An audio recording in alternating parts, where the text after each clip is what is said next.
Well, I'm currently working on a very exciting project for the last year. It's the sequel to X-Wing called TIE Fighter that should be completed in the next couple of weeks. Be out in the store sometime in June. I actually started in the industry in 1983 and started on the Commodore 64 and VIC-20. They had kind of a special place in my heart. I started doing simulations back in the mid-80s and worked on PHM Pegasus and Strike Fleet, which were my first products that I worked with in association with LucasArts. Those were Battlehawks 1942, Their Finest Hour, The Battle of Britain, Secret Weapons of the Luftwaffe, the sort of trilogy of World War II games that I did in the late 80s and early 90s. Most recently, in the past, I did X-Wing and Imperial Pursuit and B-Wing, you know, the sort of prequels to TIE Fighter. Well, I think the biggest limitation we faced with on the project was the fact that it was a disc-based product as opposed to a CD-ROM-based product. The quantity of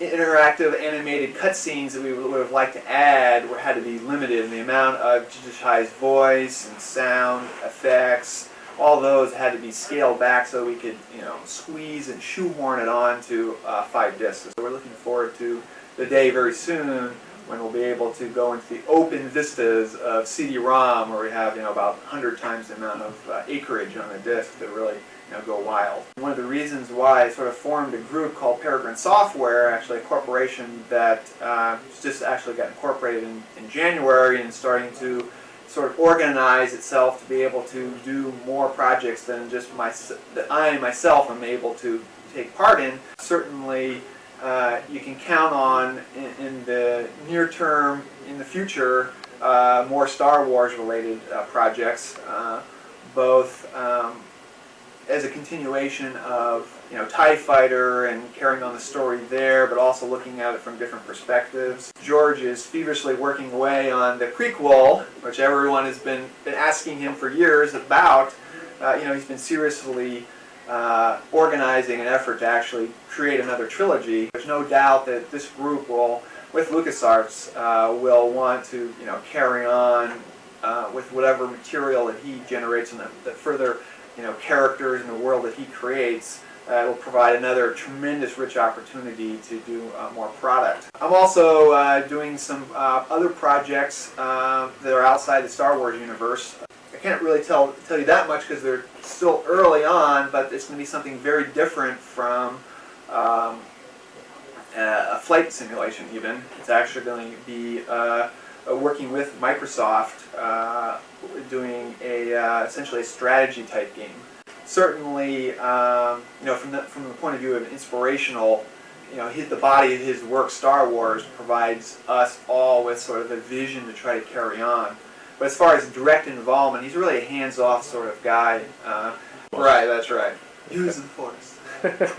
What I've sort of heard is a rumor is that he would be shooting for the 20th anniversary of Star Wars, which would be 1997.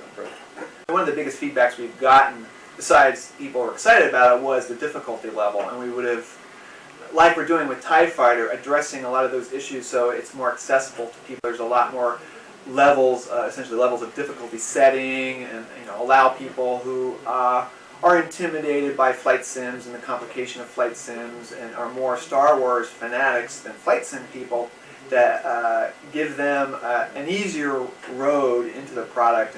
Certainly we've kicked it around. I think the time right now is not right for it. There's a lot of other competition out there right now, and so it's sort of a crowded field. You go back, and graphics being such a big part of the experience, particularly in flight sims, you go back and you look at those products, particularly Battlehawks, which is now like 6 years old, was designed for a 286 and bitmap technology and such, that the technology platform had leaped so far that just from the technology graphics experiential point of view, you'd want to rebuild it essentially.